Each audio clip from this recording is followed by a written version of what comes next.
A day trip with friends turns into every parent's nightmare. Family and friends support authorities in the search for a missing girl. An unlikely suspect emerges. Due to conflicting statements, the FBI must rely on forensic evidence. The FBI was called in to investigate contradictory statements, false leads, and missing clues. The agents didn't give up until the case was solved. Chicago, Illinois, and its surrounding suburbs are home to about 10 million people from various income brackets. The region is economically and culturally attractive, drawing many newcomers. The suburban community of Elgin is particularly popular with families. Around 5 p.m. on May 8, 1997, Wendy Howlett returns to Elgin after spending the day with her 5-year-old son and 11-year-old daughter Brittany at the Shed Aquarium in Chicago. The mother of two had accompanied her daughter's class on a school trip to the famous aquarium. "I was really looking forward to a beautiful day at the aquarium," Wendy recalls. "I had 5 of her friends with me. They had a lot of fun, loved the sharks and turtles. We ate outside, watched boats and planes. Brittany had a fantastic day." It's the first warm spring day. The kids want to go outside. The 5th grader is from her mother's previous marriage. Wendy is upstairs in the house and hears her daughter calling from outside. "Mom, can I go to the park?" "No, honey. It's already late," Wendy initially responds. "I looked down at her and she looked up at me," Wendy remembers. "And I said no at first because I thought she wanted to go with just one friend. But there were 5 of them, so I said, okay, but be home by 6. Have fun." The park is only 2 blocks away. Her son is still too young, so Wendy wants to visit his Aunt Pam at her new house instead. It's just a short walk to Pam's. Wendy leaves a note for Brittany and meets her neighbors on the way out. She asks him to pass on a message to Brittany if he sees her. If she's back before 6 p.m., she can either wait in the apartment or come to her aunt's house. 45 minutes later, Wendy is back. Brittany isn't there. Wendy assumes she's still in the park. Wendy quickly makes something for her son to eat while waiting for her brother to pick her up for work. Around 6:20 p.m., her husband Scott comes home from work. "He came in and I said I have to go to work now. Brittany is still in the park with her friends," Wendy recalls. "He said her friends are all out here." Wendy is startled. She looks out of the house at Brittany's friends. "They told me she had ridden her bike to Aunt Pam's house to meet me. I said, I'm already back. Have you seen her since then?" "No." Wendy calls her sister-in-law. "Hello? Have you seen Brittany? She was in the park half an hour ago, but Brittany is missing. The family is looking for her." "It was unlike Brittany not to check in at the usual time," says Wendy. "I knew something was wrong." Wendy's husband went out on foot to search. He thought she might still be in the park or on her way to Aunt Pam's. They had no idea. By 8 p.m., they still hadn't found her. That's when Wendy knew something was wrong. She calls 911. Patrols are immediately dispatched. Sergeant Robert Beer of the Elgin Police Department was a detective at the time. He knew that speed was crucial here. "We take reports of missing children very seriously," Beer explains. "We contact the people who informed us first thing. Then we check the missing child's home in case they might be hiding there. We've had cases like that before." That's not the case with Brittany. Wendy tells the police that her daughter was last seen wearing jeans, a blue t-shirt, yellow socks, and white sneakers. The police must also consider the possibility that Brittany simply ran away. "They questioned me about my daughter. Is she maybe at a friend's house?" Wendy remembers. "I answered, her friends are all here. And they asked, are you sure she didn't run away? Was she angry? I told them we had a great day with her friends, It was completely out of character for her not to check in for so long. Next, the investigators question the neighbor. He reports that Brittany and her friends returned from the park around 5:50 p.m., 20 minutes before Wendy. He says he relayed her mother's message to Brittany. She should wait in the apartment or go to her aunt's house. Brittany seemed excited about seeing her aunt. Then the 23-year-old neighbor says that 5 minutes later, in his apartment, he heard Brittany carrying her bike up the basement stairs. He went out to help her. "Where are you going?" he asked. Outside, Brittany thanks him and rides off in the direction of her aunt's house. He doesn't see her again after that. As word of Brittany's disappearance spreads, more and more police officers and family members join the search. Around 9 p.m., Wendy's younger brother Eddie stops by. Brittany's uncle is shocked by the news. He tells his sister that he had seen Brittany outside the house around 6 p.m. when he came to pick Wendy up for work. Because Wendy wasn't there, he drove to work alone. Eddie wants to search the park for his niece. The investigators continue questioning residents, hoping someone had seen Brittany after she rode off on her bike. But no one had seen her. Nobody had noticed anything unusual in the area, Beer reports. Kids were playing outside. There were no signs of a violent abduction. We were worried. Search parties spread out across the entire area. They start in the park, where Brittany had been with her friends earlier.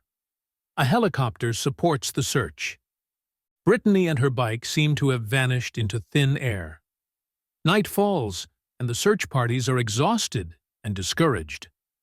Wendy waits at home, hoping for good news. "I wanted to join the search, but I was advised to stay at home in case she called," Wendy explains. "So I waited impatiently, but nothing happened.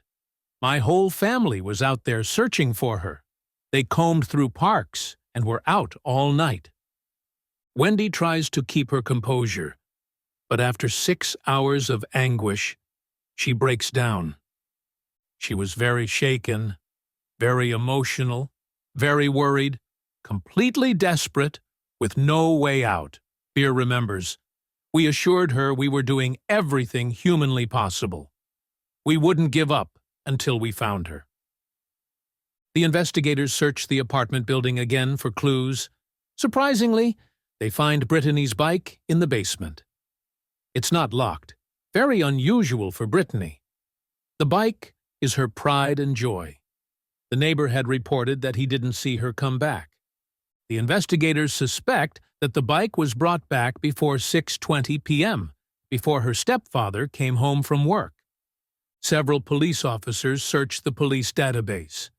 In Illinois, all those convicted of sexual abuse of children are registered with the police. Investigators searched the database for possible suspects. "Our first concern was that someone living in the area might have a history of such behavior and could have abducted a child," Beer explains. "So we first looked for convicted sex offenders." They discover that a registered sex offender lives a few blocks away from the girl's apartment.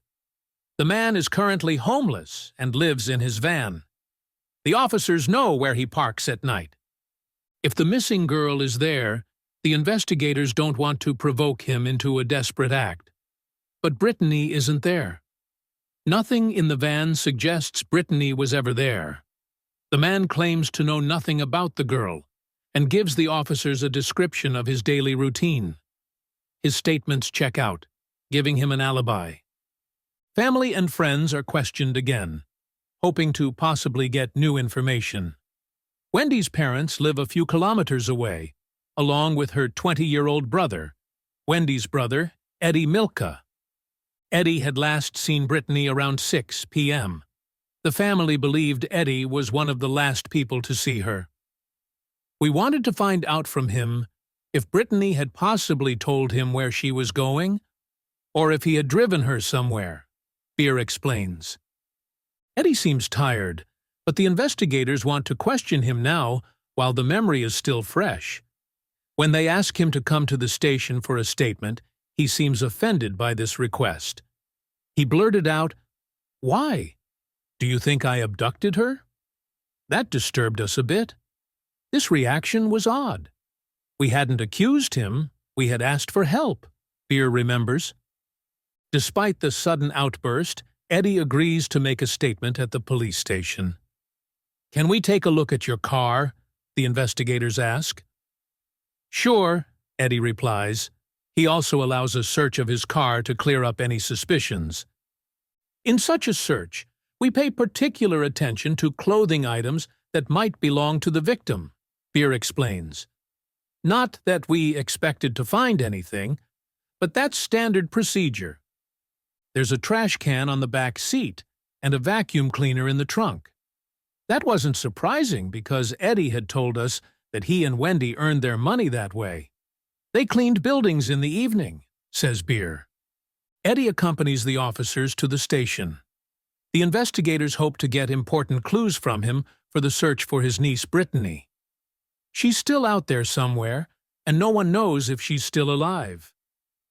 It's May 9th, 1997, early in the morning. Wendy's 11-year-old daughter, Brittany Martinez, has been missing for almost 11 hours. Despite a large-scale search operation and questioning, there's no trace of the girl. Desperate, Wendy Howlett turns to the public. We contacted a support organization. They told us what we needed to do to distribute a photo on the relevant information channels. We called all the news stations to show her photo on TV. If one station refused, we asked the next, she remembers. Through the morning news in Chicago, the public is asked to help in the search for the girl. The authorities set up a hotline and hope for important leads. Detective Robert Beer from the Elgin Police is also deeply affected by the case. This investigation was particularly difficult because it involved a child. She was 11 years old, just like my oldest son at the time. It hit close to home. In 99 out of 100 of these cases, you find the missing person very quickly, Beer explains. The longer it takes, the more exhausting the investigations become. In a race against time, the investigators turned to Brittany's uncle Eddie Milka. The 20-year-old building cleaner had been awake all night. Nevertheless, the investigators question him again. He states that around 6 p.m., he wanted to pick up his sister Wendy, Brittany's mother, for work. He remembers meeting his niece in front of the apartment. He asked her about her mother. Brittany told him she wasn't there.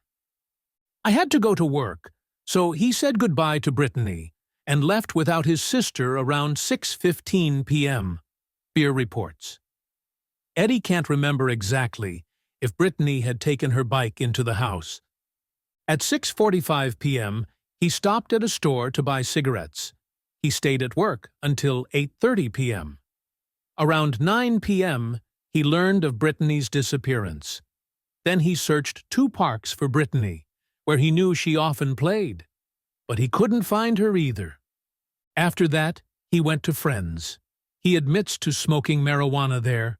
After this statement, he's tired and wants to sleep.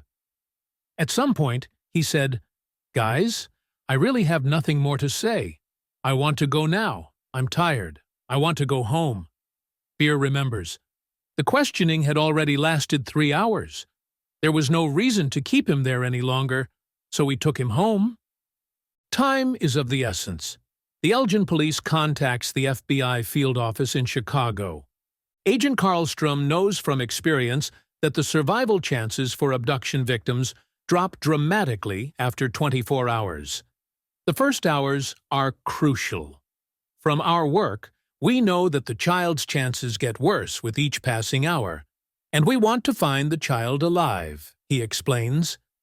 The FBI provides additional resources to local authorities. It also offers a computer system to link all traces and clues. This proves to be extremely valuable as more and more tips come in. There were hundreds of calls with tips coming in through the established informant hotline, Beer reports. All information was recorded and cross-referenced. Alibis were checked. The investigators also verify Eddie Milka's statement. They also speak with the manager of the company, where Eddie was supposed to do the cleaning the previous evening. The manager had worked late that evening and hadn't seen anyone else in the building. When he left around 8:15 p.m., only his own car was in the parking lot. The investigators also checked the store where Milka allegedly bought cigarettes. The store has 24-hour video surveillance. A detective reviews the footage from between 6 p.m. and 8 p.m. on May 8th. Brittany's uncle is not seen on it. Eddie Milka had lied. The other family members were also questioned. Their statements checked out. Each of them had witnesses who could confirm their respective statements. But Edward Milka's statements didn't add up. The realization that Milka had lied doesn't prove a crime and doesn't bring the investigators any closer to the missing girl. It's been almost 24 hours since the missing person report. The investigators follow every tangible lead. We kept getting tips by phone, Beer remembers. All kinds of people called wanting to help find the girl. Witnesses reported seeing Brittany in many places in the area, in a restaurant, for example. Officers are sent to all these locations. The public hopes, just like the investigators, that Brittany is still alive. But the hopes are disappointed. There are conflicting statements, and none of the sightings are confirmed. At the end of the first day, the investigators must slowly consider the possibility that the girl is no longer alive. It's May 10th, 1997, the second day of the search for the missing 11-year-old Brittany. She's been missing for almost 36 hours. A violent crime can no longer be ruled out. She was last seen by her uncle Eddie Milka. Detective Robert Beer can't rule him out as a suspect. He raised questions. He behaved oddly. His statements were lies, and we could rule out all other leads, Beer explains. But nobody had seen him with Brittany in front of the house. Detective Gorkowski from the Elgin Police knows they have no evidence of a violent crime. We suspected this was a child abduction, a case of abuse, maybe even murder.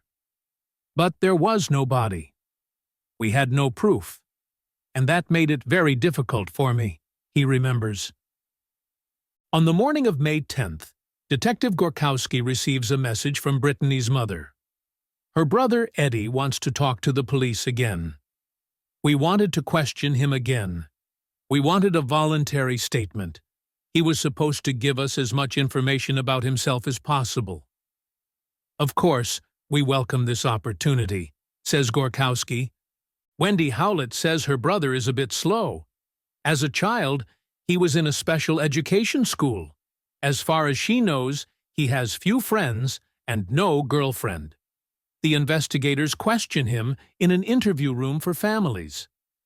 Eddie admitted that he had lied, Gorkowski reports, right at the beginning of the conversation. Now he wanted to tell the truth. I perked up. I like it when someone comes to me honestly, because then I know we can start over.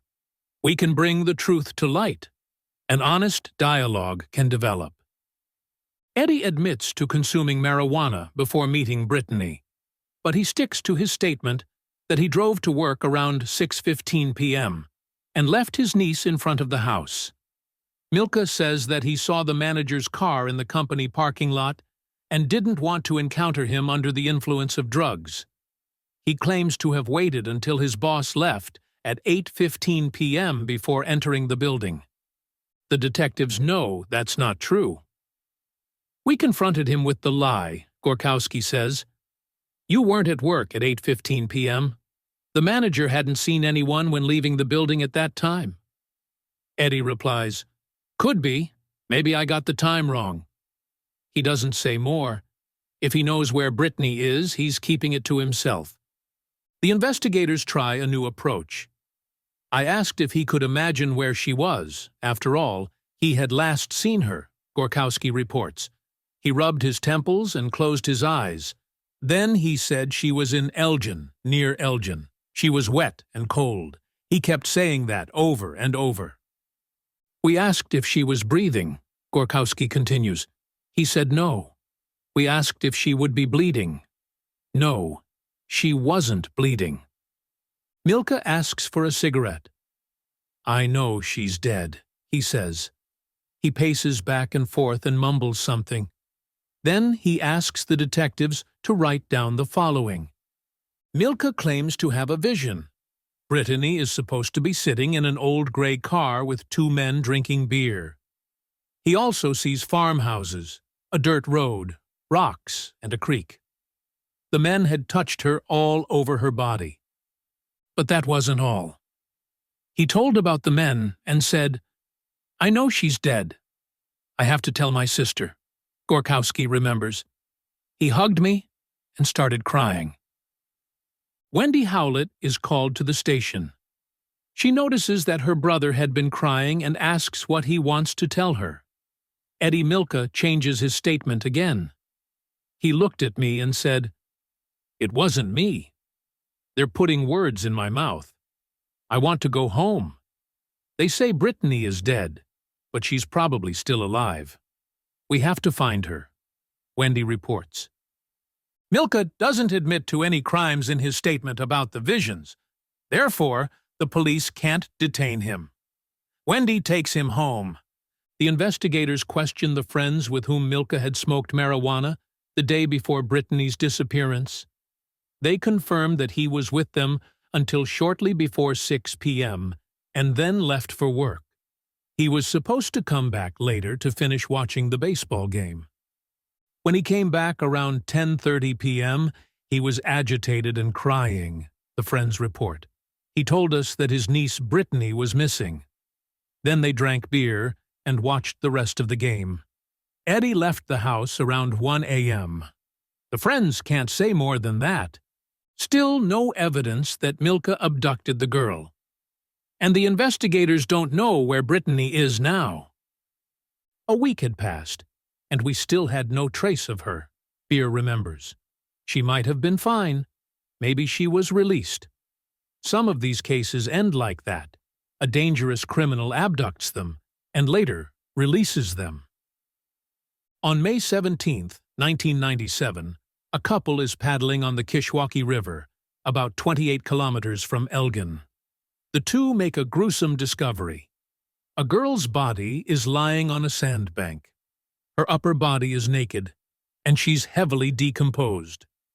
The horrified couple goes ashore and rushes to the police. It's been 9 days since 11-year-old Brittany was reported missing. The discovery of the girl's body could confirm the worst fears in the case. Officers from the McHenry County Sheriff's Department investigate the find.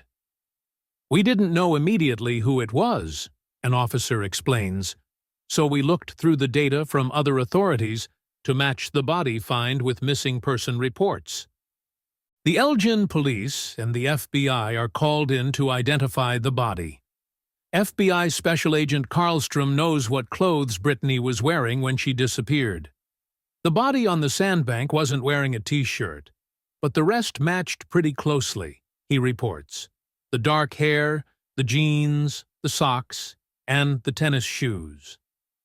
It's impossible to identify the victim or determine the cause of death at first glance. The investigators don't recognize any external injuries. They suspect that the girl was killed elsewhere and then thrown into the river. The mood is somber. The mood became very sad because now it was pretty certain to be a murder investigation, Beer remembers. Before, we were looking for a missing child. Now we had sad certainty. The area around the site reminds Detective Brian Gorkowski strongly of the place Eddie Milka had described from his vision. At this point, the Kishwaukee River looked like a small creek, not like a real river. There were rocks, dirt roads, farmhouses in the area. The landscape looked pretty much the same as in Eddie's description, he says. To prove that Milka doesn't coincidentally know details about this area, the investigators must prove that he had been there before. The FBI's evidence response team is requested. This unit had already secured traces in the Unabomber attack and the Oklahoma City bombing. This team is excellently trained and works extremely professionally, Karlstrom explains. At this point, we were assuming a murder investigation. That's why every little piece of evidence was important.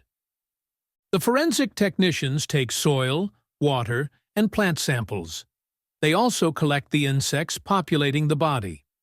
Based on the developmental stage of the larvae, it can be determined that death occurred before 2 p.m. on May 9th, the day after Brittany's disappearance. Wendy Howlett prays that the body isn't her daughter.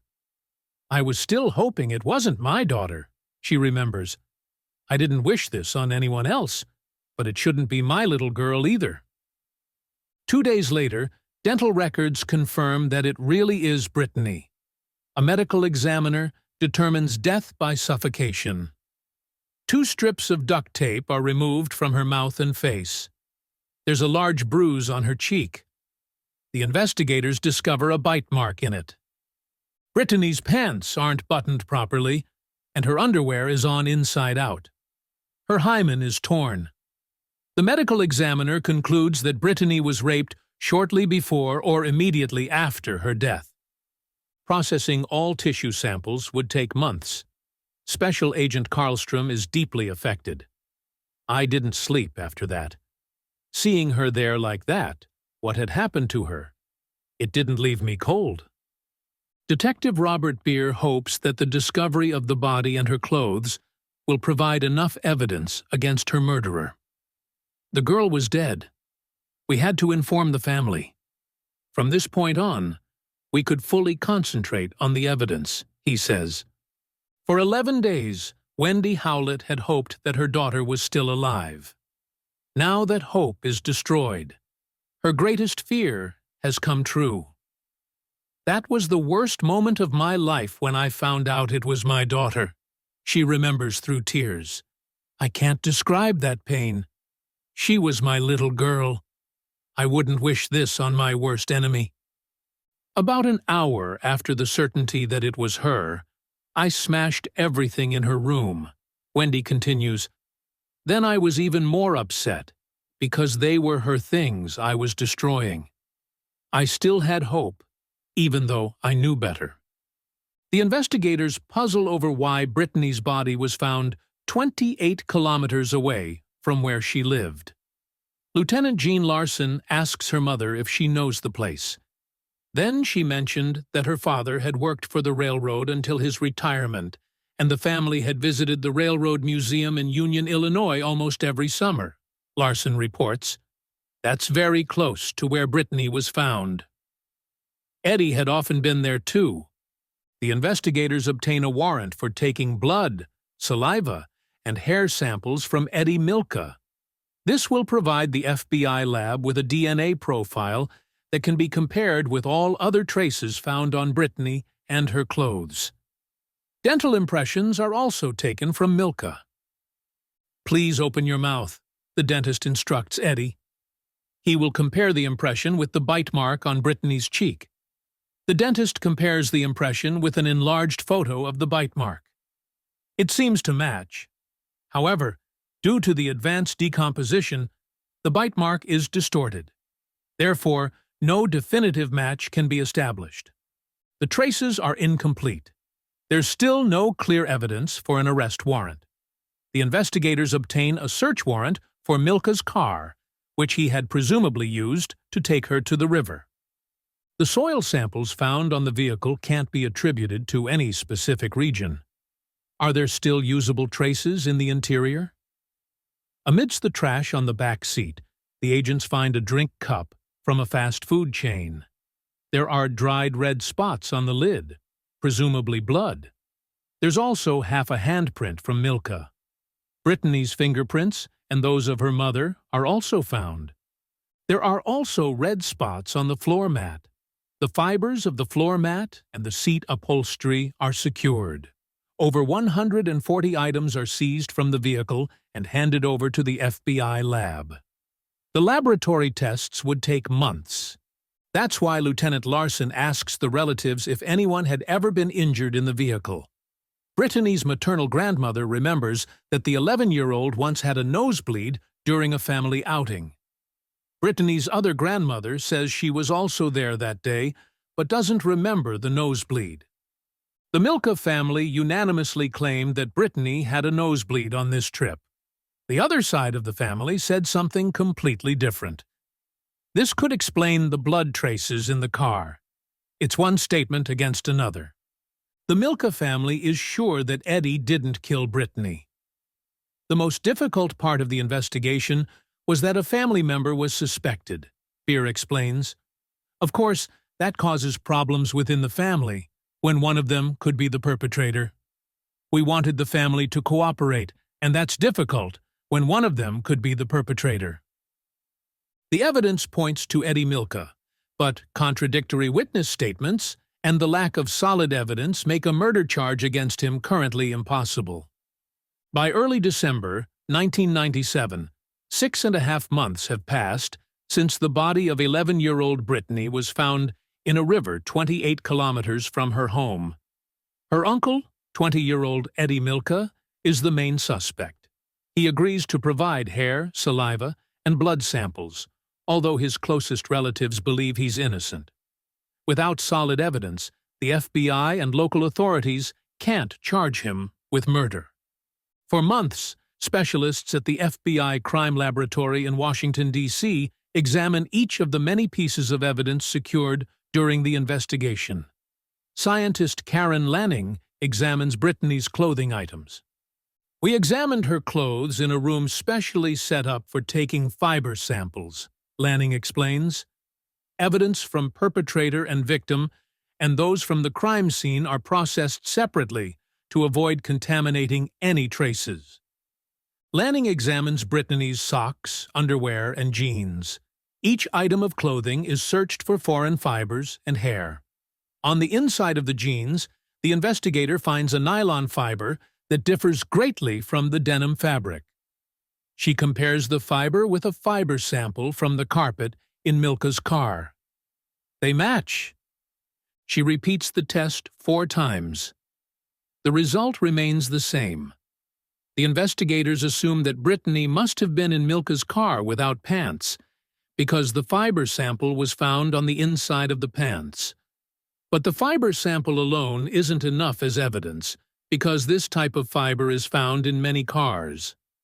I couldn't definitively attribute the fiber to this car, Lanning explains. It could have come from an identical model.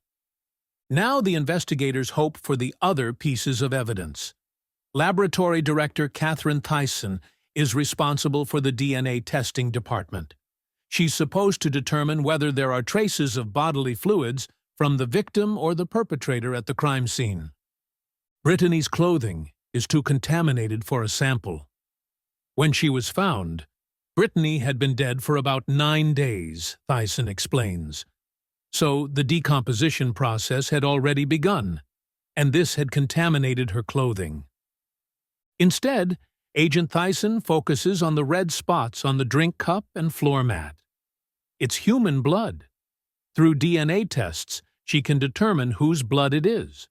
She compares Eddie Milka's and Brittany's DNA with the traces from the cup and floor mat. The blood in the car is from Brittany. It's Brittany's blood with a certainty of at least 6.4 million to 1, says Tyson. That's enough for an arrest warrant against Eddie Milka. On December 18, 1997, more than 7 months after Brittany's disappearance, Eddie Milka is charged with murder, violent abduction, and sexual abuse of a child. The arrest surprises Eddie's sister, Wendy. I didn't just lose my daughter. Now I was about to lose my brother, too. For something he surely didn't do, she remembers. I was shocked and numb. It couldn't all be true. This nightmare had to end. To exonerate her brother, Wendy Howlett claims that her brother couldn't have driven to the river because he had never been there before. They suddenly told the investigators that they had never been to McHenry County before, Beer reports. she suddenly changed her statement and retracted the part about the railroad museum. We had to question her again and find out why she had changed her statement. Beer continues. Based on her earlier statement, we had been able to make the connection to McHenry County in the first place. The McHenry County State's Attorney's Office faces a difficult trial. Two of the key witnesses, Eddie's sister Wendy and his mother, would testify for the defendant. We had to portray these nice people as untrustworthy, explains State's Attorney Gary Pack. I felt very sorry about that, but there was no other way, because they had suddenly changed their statements. We had to go after our own witnesses, the family who had suffered this terrible loss. It was extremely stressful for us. It was stressful for the relatives, for everyone. On April 21st, 2000, almost 3 years after Brittany's death, the trial against Edward Milka begins. The prosecution calls more than 50 witnesses. In their closing arguments, the prosecutors explain how they believe the murder was committed. They believe that Brittany had helped bring her bike into the basement. In her hurry, she forgot to lock it and just quickly grabbed the cup from her trip. Sometimes she had helped her mother and uncle at work to earn money for her beloved bike. The prosecution believes that Eddie drove to a forest after seeing his boss's car in the parking lot. There, he abused his niece, suffocated her, and threw her into the Kishwaukee River. The defendant maintains his innocence. The jury isn't convinced that he had murdered her intentionally. After their deliberation, they announce that they don't find him guilty of premeditated murder. However, in the second count, death by sexual abuse, he is found guilty. Many investigators, including Lieutenant Larson, sympathize with Wendy Howlett. The verdict gives the family little comfort, says Larson. This is a human tragedy. That's the only way to describe it. I'm a parent myself, and don't know if I could endure something like this. My full sympathy goes out to them. Edward Milka is sentenced to 75 years in prison. His act has torn his family apart. When little Brittany was killed, no one could help her. But the FBI's forensic experts were able to reconstruct the last hours of her life, and thereby convict her murderer. The Brittany Martinez case shows how important forensic evidence can be in complex criminal cases. Despite contradictory witness statements and lack of direct evidence, investigators were able to identify and convict the perpetrator through careful analysis of DNA traces, fibers, and other physical evidence. The tragedy not only ended Brittany's life, but also changed her family forever. Wendy Howlett had to cope not only with the loss of her daughter, but also with the realization that her own brother was responsible for this terrible act. The case illustrates the devastating effects such crimes can have on families. For the investigators, it was an emotionally challenging case that tested their determination. Despite the challenges, they didn't give up until they had achieved justice for Brittany. Their work shows how important it is to remain persistent, even in difficult cases, and to use all available scientific methods to bring the truth to light. The case also warns of the need for vigilance regarding child safety. Brittany's disappearance from a seemingly safe neighborhood reminds us that dangers can often be closer than we think, sometimes even within our own family. Ultimately, the memory of Brittany remains, a young girl whose life was ended far too early and in a cruel way. Her fate underscores the need to do everything in our power to protect children and prevent such tragedies in the future. The Brittany Martinez case has not only deeply shaken those directly involved, but also the entire Elgin community and beyond. It painfully shows how vulnerable children can be and how important it is to remain vigilant, even in seemingly safe environments. The investigations in this case were exemplary for the cooperation of various authorities. Local police, prosecutors, and the FBI worked closely together to use all available resources. Particularly noteworthy is the role of forensic science, which ultimately brought the decisive breakthrough. DNA analysis and careful examination of fiber traces once again showed how valuable these techniques are for modern criminal investigation. In cases like this, where witness statements are contradictory or unreliable, such objective scientific evidence can make the difference between justice and impunity. The case also sheds light on the complex dynamics within families when a member is suspected of a serious crime. Loyalty to family members can conflict with the desire for justice, leading to painful decisions and divisions. Wendy Howlett's situation was particularly tragic, as she lost both her daughter and her brother. For the investigators, it was a special challenge to deal with the victim's family, who were also the perpetrator's family. It required a lot of sensitivity and professionalism to advance the investigation while showing respect and compassion for the suffering family. The case also underscores the importance of prevention and education. Parents and educators should be encouraged to speak openly with children about potential dangers, even if these may come from trusted individuals. At the same time, it's important to find a balance between necessary caution and the freedom children need for healthy development. The tragedy of Brittany Martinez has also led to discussions about the justice system. The long time between the act and the verdict was stressful for all involved. The question arises of how such proceedings can be accelerated without compromising the thoroughness of the investigations and the rights of the accused. For the Elgin community, the case was a wake-up call. It led to increased efforts to improve child safety, whether through increased police presence, neighborhood watches, or education programs in schools. While such initiatives can't prevent every crime, they can help reduce the risk and strengthen the sense of security in the community.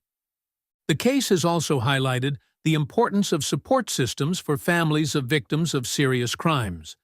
The emotional and psychological strain that such events bring can be overwhelming.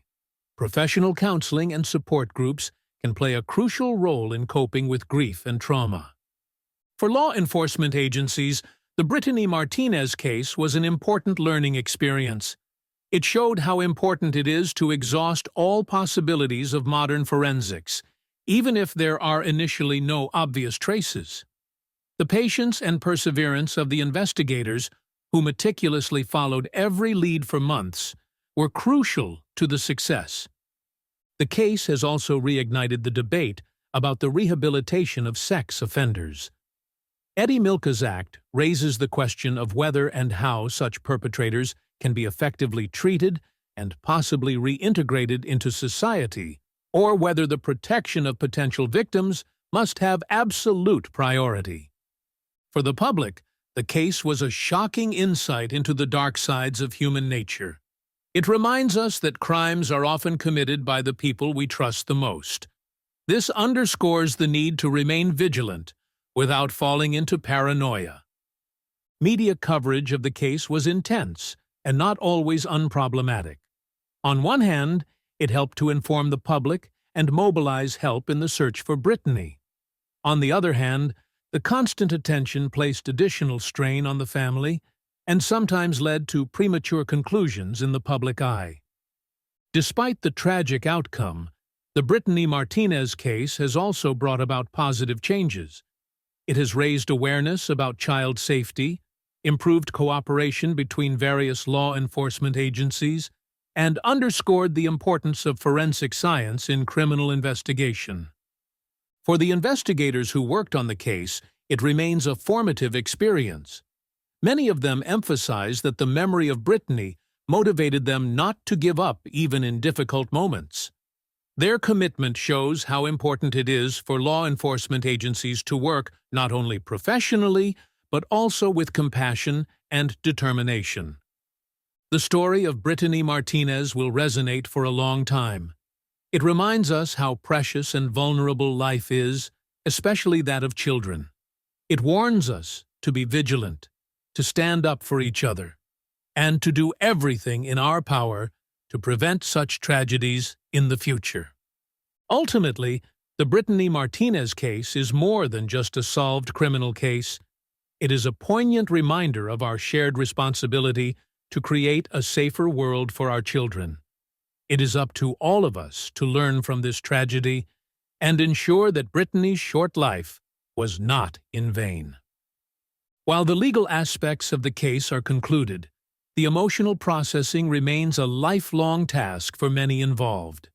Especially for Wendy Howlett and her family, it will be a long journey to cope with the loss and the circumstances of Brittany's death. The Elgin community has launched various initiatives to honor Brittany's memory while raising awareness about child safety. An annual memorial run, scholarships in Brittany's name, and a small park named after her are just a few examples of how the community is trying to create something positive from the tragedy. For law enforcement agencies, the case remains a lesson in perseverance and interdisciplinary collaboration. The experiences from this case are incorporated into training and continuing education to better prepare future investigators for complex cases. The scientific community has taken the case as an opportunity to further refine forensic analysis methods. In particular, techniques for DNA analysis and fiber identification have been further improved in the years following the case, leading to even more accurate and reliable results. For families in similar situations, the Brittany Martinez case is a painful reminder of how important it is to talk openly about potential dangers and teach children to trust their gut feelings and seek help in uncomfortable situations. The case has also led to increased cooperation between schools, social workers, and law enforcement agencies. Many communities have since introduced programs aimed at identifying and supporting vulnerable children early on. For the justice system, the case was a challenge as it showed how difficult it can be to investigate and judge cases of intrafamily crimes. The experiences from this case have led to discussions about possible reforms in dealing with such sensitive cases. Despite the years that have passed since Brittany's death, her fate remains a warning to us all. It reminds us that behind every criminal case are human destinies, and that every solved crime not only serves justice, but can also help victims and their families find peace. The Brittany Martinez case will remain in the minds and hearts of many people for a long time.